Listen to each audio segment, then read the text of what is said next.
Hello everyone.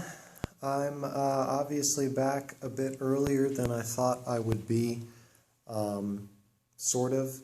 The ENFP video probably won't be out for another month, so in that sense I'm still on hiatus, but I'm making this little video because I couldn't stay away from your comments and things, and so I've already taken a look at things, but I haven't answered any questions or anything. My last video made me a little more comfortable with just when I need to doing a video more like this, and being okay with me doing what I'm doing right now, where I say a lot and things like that as I'm trying to pull my thoughts together. So please bear with me. But that video made it a little more relaxing for me to do something like this when I feel like it'd be a lot easier for me to just do this.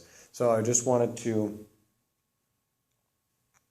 say that I'm back from the trip. I had put that the trip I knew would not be 2.5 months full, but I wanted to make sure that I had that boundary in case I needed recovery time, but because it was going to be a very fast-paced trip. And I'll explain what it is. It won't be so mysterious in a minute. It's not a huge deal. But I wanted to make sure that there was enough buffer time. And that still does sort of apply with the ENFP video, although I might be putting out some much more informal videos between now and then that don't take as much time. I don't know. I'm still playing around with things in my head. I'm very conflicted about whether or not I might start doing more videos kind of like this, in addition to the video that I normally kind of do with the pictures and everything, just because I would like to be able to discuss certain topics, and I'm finding that I've been on YouTube for 2 years now, and I don't know, I'm finding my own needs and style are changing a bit, maybe. So I don't know if I'll start experimenting more with different styles and trying to find different ways to do things, just as things move forward. Not like huge changes or anything, but I'm literally just thinking out loud.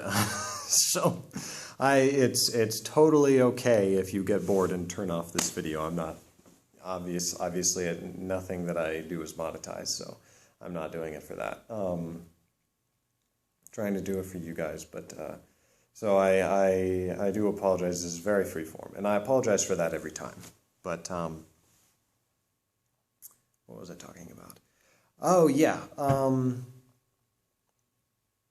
So I'll set that aside for now about what exactly I'm going to do in the future. The ENFP, the revisiting the types are going to be the same format. Like, I think I've said this. I think I've gone through this before. But but I'm just talking out loud because that helps me to think, and I'm playing around with the idea of I don't know. I've just found that the whole process of writing the scripts and recording them and finding the pictures, for some reason that wasn't as huge a deal before, even though it took a lot of effort and it was tiring, but for some reason just recently, I don't know, just somehow things have combined that have made that really difficult. Even for the revisiting the types videos, I'll just be honest, I mean, it's actually been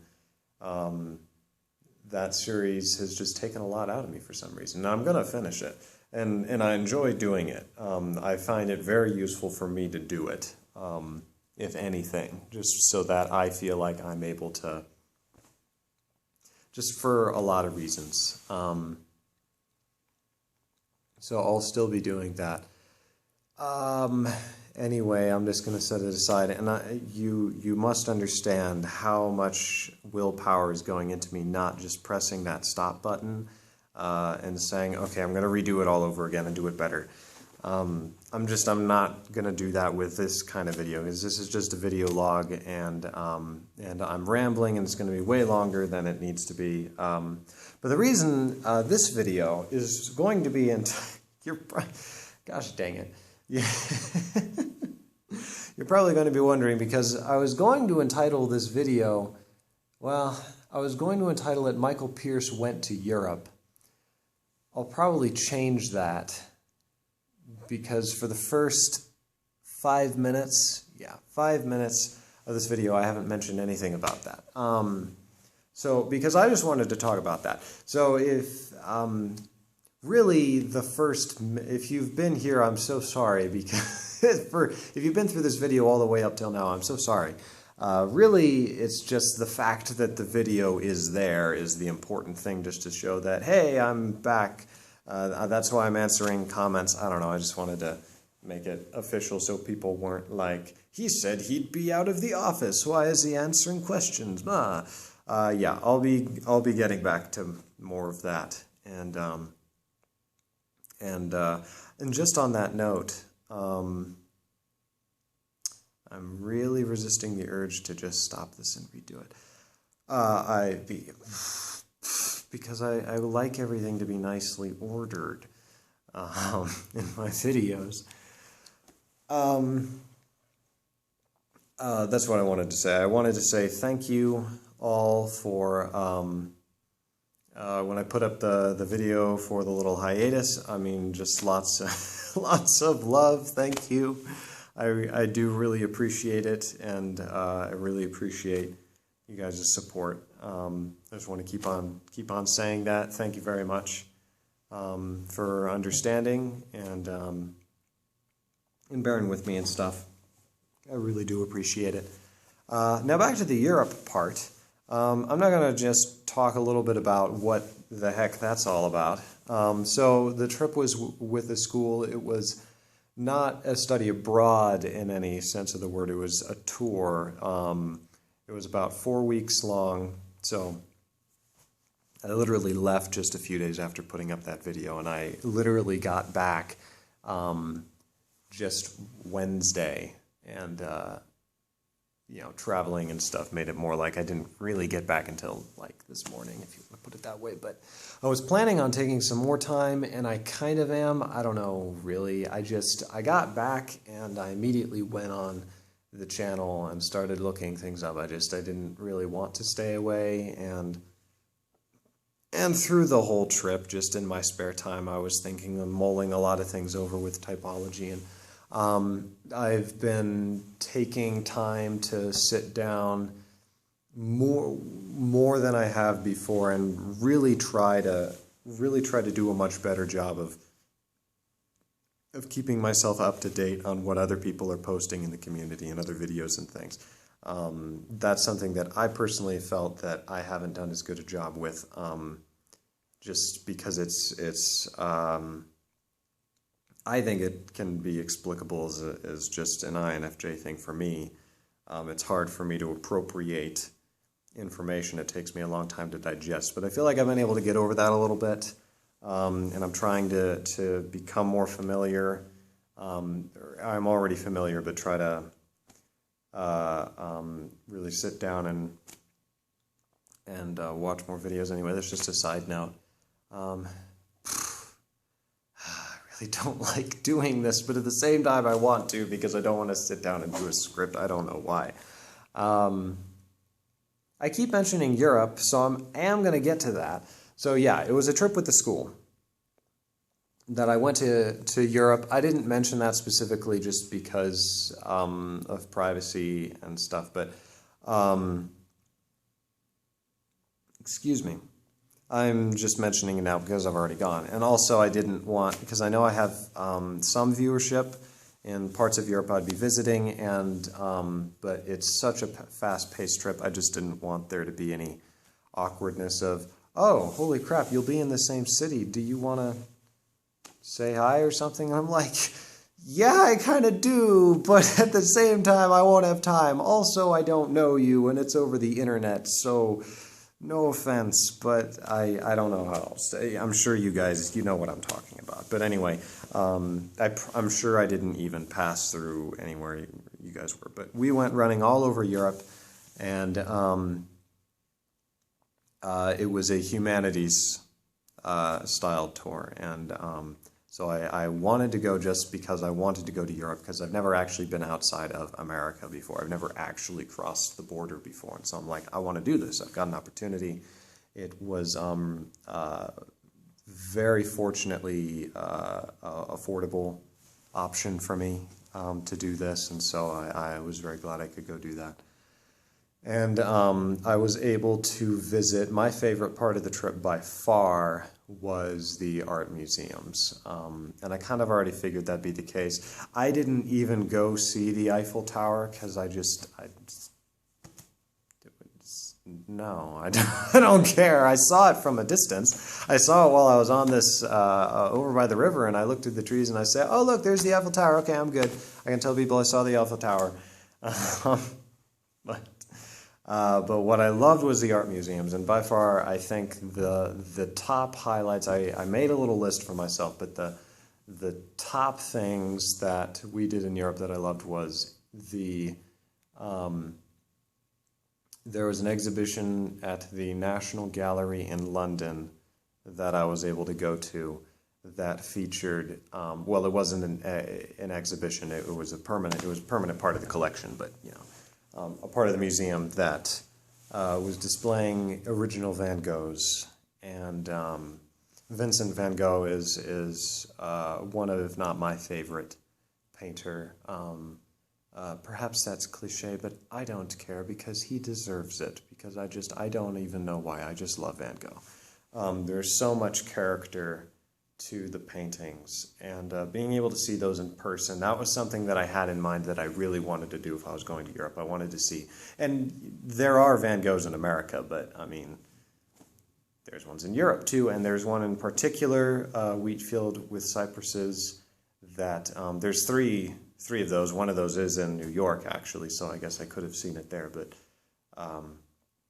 anyway, I just happened to go to Europe and in the London Gallery and was able to see that version, and also one of his sunflower paintings and a few of his other paintings. And I saw other Van Goghs in other museums, and every time that I walk into a room with a real Van Gogh painting, and sometimes even just with a copy or something, but when I walked into those rooms with the real deal Van Gogh painting, I mean, just compulsive smile just all over my face. I could not smile, and I mean I was just giddy, and I think some of the other people in there were kind of like, what's wrong with him? And I don't know why, because I'm in a room with a Van Gogh, you uncultured swine. Why aren't you giddy? I'm just kidding. I was very happy to see the Van Goghs and to be able to get up close to them and to look at them. And there's just, I don't know what it is. It's just, I feel, I've read Van Gogh's writings, not all of them, but I've read some of them, and reading about his life and his experiences. And, you know, I've talked about mental illness before, and I know that there was obviously some of that in his life. I mean, he's sort of famous for that, but his being able to deal with that, I don't know. He just strikes me. And when I read his writing, I'm sure there are, I know that there are a lot of other people who, in fact, I met one girl who was the same way. You know, she reads his writing, and you feel like this is a kindred spirit. And I don't know what that is, what he's tapped into there that really resounds, but it resonates with me. And so being able to see, it was like seeing something done by an old friend. Like I look at a Gauguin, and I like a good Gauguin, or I like a good, a Manet. I wasn't expecting, by the way, to like Manet. I didn't see a lot of his paintings, but I really did like Manet. The original Manets I got to see. But even those, when I see a Van Gogh, it feels like me seeing the painting of an old friend. And I don't know why that is. And I know there's a lot of other people who feel that way, but he just seems to have tapped into something. So I loved that. And the other thing was Michelangelo, which is another, you could say it's cliche, but we visited Florence and we visited Rome, and we were in there for a fair amount of time. In Florence, we were able to go to the Academy, where the original Michelangelo's David is. They've done a very good job of arranging everything for that to have the atmosphere that it kind of deserves. And so with Michelangelo, whenever I would walk into a room with a Michelangelo piece, whether a sculpture or a painting, with Van Gogh, I get a compulsive smile. With Michelangelo, I get a compulsive jaw drop. I don't know why that is. I can't really even control it. It's just like, and not any other Renaissance painter does that. The closest is Botticelli, but that's a very different experience, Botticelli. I don't know if anybody knows what I'm talking about, but I got to see those two. I got to see Birth of Venus, and I got to see Primavera. Ooh, very good.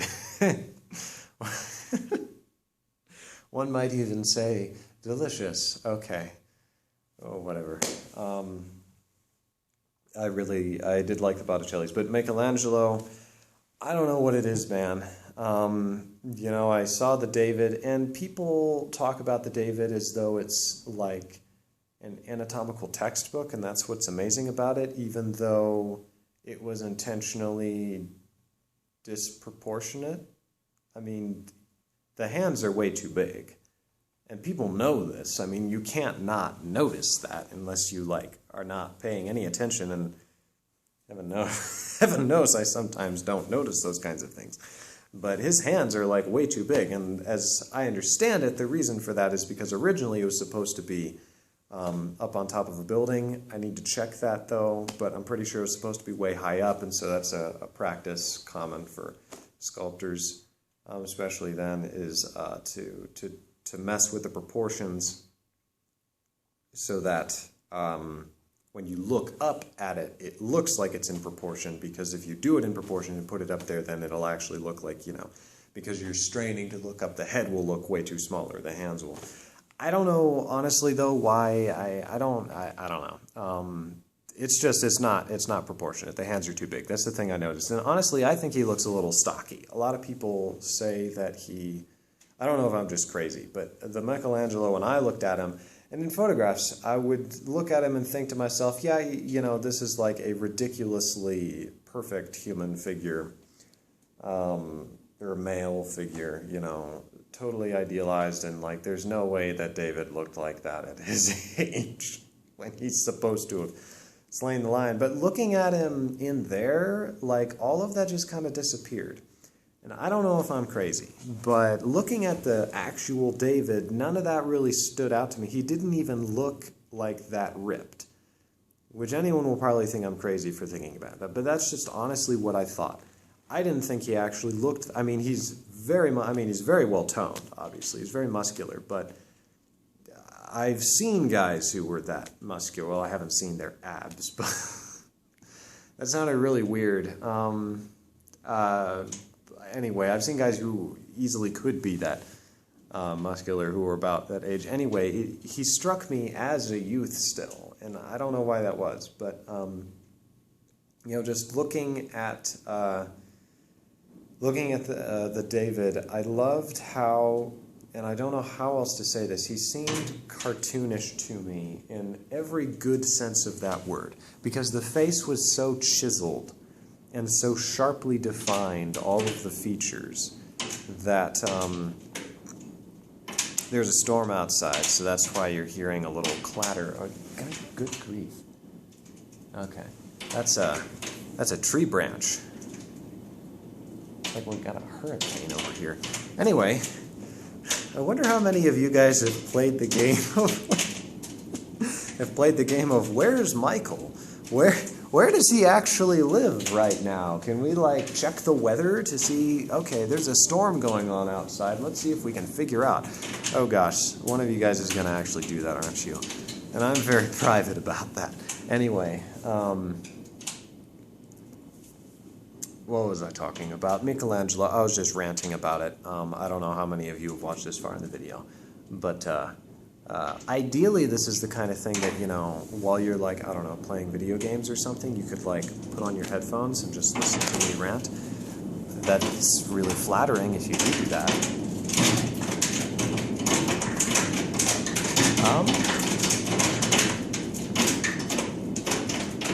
If something like flew into the window and shattered it right in the middle of this video, that'd be epic. It'd also probably be really bad. I don't know if I'd be able to post it then. Just a second, guys. I'm gonna hit the pause. It's hailing outside. So you could I don't know how many places in America it's hailing. So, please don't figure it out and come and kill me, although, or something. I don't know, show up on my doorstep. You wouldn't be able to figure out where I lived, though. Aha. Okay, good. It stopped. This is the most ranty video ever. It's 20 minutes long, guys. I haven't even finished about Michelangelo. I was just talking about the David. I just love the David, and I loved being able to see that.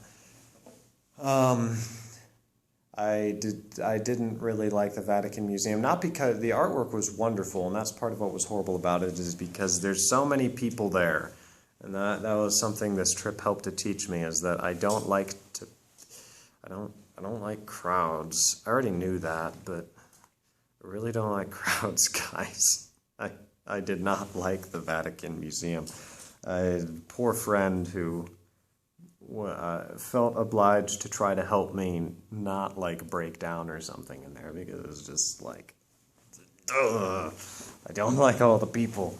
But I don't regret it, because, and I kept on saying to myself, because the Vatican Museum is where the Sistine Chapel ceiling is, and that's Michelangelo's masterpiece, one of his masterpieces. Because the guy, like, everything he did was a masterpiece, good grief.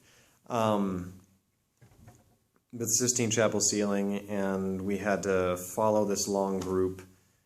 What am I saying? No, it took us a long time to try to actually find out where the place was, and it took forever because there's these big, long groups of people, and of course everybody and their dog wants to see the Sistine Chapel because it's a masterpiece. I mean, of course they all want to go see it. I want to go see it, so if good grief, if I want to go see it, I want to go see it.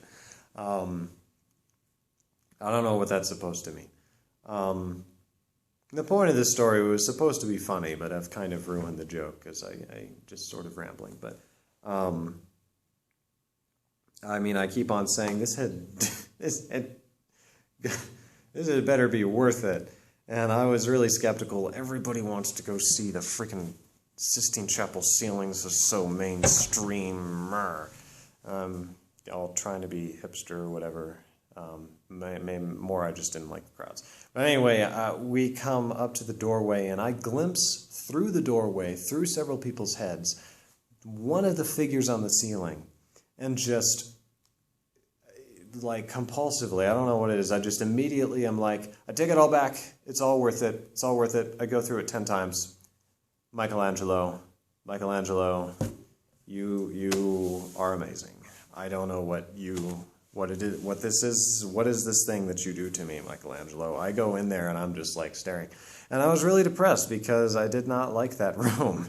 There were a lot of angry guards and who couldn't really speak English, and I don't think any of the tourists could speak English because there are not actually a lot of American tourists that I knew. A lot of them were from Asian countries and things, and or from throughout Europe. Anyway, they keep on basically telling everybody to shut up. And no one would shut up, because I don't think a lot of the people could even understand them, and of course they're not going to shut up because they're too busy talking about how amazing the Sistine Chapel is. And, yelling at them to move over to the side. And anyway, I'm here trying to enjoy, the creation of Adam and, and which is one of my favorite, just glorious.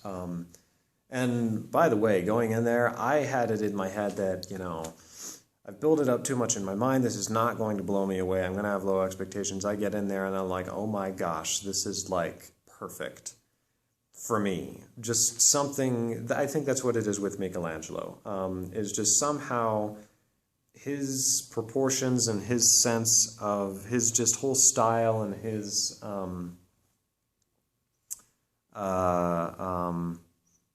the way he defines things and the way he draws things, and I don't know, just everything about how he uses the space is just like perfect with how I would want the space to be used. That's what I keep on finding, I think, is that a lot of other Renaissance painters, I'll find that like there's just the composition, the way that things are placed isn't quite right, and it doesn't use up the space properly, I think. But Michelangelo, I just say Michelangelo, I don't know why. Just perfect, just perfect. I mean, I went in there, I looked up at it, and the fact that he was able to that much impress me, despite the fact that I'm in a room with a bajillion people, and this is like, everybody wants to go see the Sistine Chapel, is the most famous thing in the world. A lot of those things, rightly or wrongly, would turn me off. They tend to, because I just don't like the crowds. Just like I said with the Eiffel Tower, it's like, meh, Eiffel Tower, it's so mainstream, cute glasses, whatever, Little Mermaid meme or whatever. But going in to see that, I mean, I looked up at it and I'm like, okay, this deserves it. For me, this deserves all the praise, and all the other paintings and things too. So though, I mean, I'm talking about those things, you're probably like, but what about everything else? I'm like, I don't care. I'm a weirdo. And it has nothing to do with your countries. They were all very beautiful. My viewership, who is in, you know, England or France or Germany, I do know I have viewership in Germany. By the way, I really like Germany. Not that I'm hurting on the French or anything. I don't know. There's no way I can win this, is there? Your countries are all beautiful. F-E, make it all better. Okay. No, I did. It was kind of a stressful trip, to be perfectly honest. Excuse me. But my favorite part was the art museums. By the way, Germany, I loved the Munich, the Frauenkirche. Please tell me that's how you pronounce it. Frauenkirche, the big cathedral with the double domes built by the peasants. I really liked inside of there, more than any of the other cathedrals, precisely because that's sort of the odd thing. I liked it in there precisely because I got the sense that they didn't want me to be there because this is like a cathedral, but they kind of begrudgingly allowed me to come in to look around, and I'm like, right on, you guys. You keep, I'll only be here for like 3 minutes. I want you guys to get on with services because I can feel, I feel good here.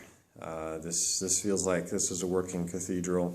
You guys, you keep worship. It's funny, of course, because I have a copy of Nietzsche's Gay Science in my pocket. I had one when I walked in there. Some strange part of me wanted to just like sit down and read The Gay Science by Nietzsche in there. That's where he talks about the death of God. I don't know why. There's a weird part of me that's like, this is so spiritual. I'm in a cathedral reading about I don't even understand why that is a spirit. Anyway, it's okay. I'll make a video about it someday, I guess. I just think it's funny. Anyway, this is probably the longest video I've ever done, and it's just a little rant by me. I don't know, I find it very therapeutic, so if at least, you know, one person actually enjoys it enough to watch through the whole thing and like get something fun out of it, just of kind of watching me just dork around with the camera, then cool. I'll put out more serious stuff as soon as I get the wind back. I might be putting out, excuse me. I had one thing that I wanted to address in a video at some point, and I've been thinking about this for a long time, but to address a lot of the you know what, I'll probably just make a video like this for that, because I think that would be the easiest way, and if I feel like it'd be a good idea, I can make a much more formal video for that. But anyway, you probably have no idea what I'm talking about. That's okay. I'm just thinking out loud. Anyway, thank you for your patience, and for those of you who I hope that maybe some of you got just sort of enjoyed this little video. I enjoyed it. I enjoyed just kind of rambling about art, and I mean, I do. I love it. So I don't know. Maybe I'll do more of these in the future, just as like a side thing. And I, probably only like, even if like only like 10 people watch it, it's okay, because I've got the other videos, and I will be putting those out more. But I don't know. Maybe I'll do more things like this. Anyway, I think that's everything that I had. But I'm back from Europe. It was a good trip. Glad I could see the sites, see ancient Rome, see ruins of Ostia. Those were some other things. There were a lot of little highlights. I mean, if you really want me to talk about it more, I can. But those were the main things that stuck out to me, was Van Gogh and Michelangelo. So anyway, thank you so much for the support. And yeah. Like, seriously, the fact that I feel comfortable doing this is a great deal of compliment to you. Hopefully you like it. I'll stop talking now. But thank you all. Okay, bye.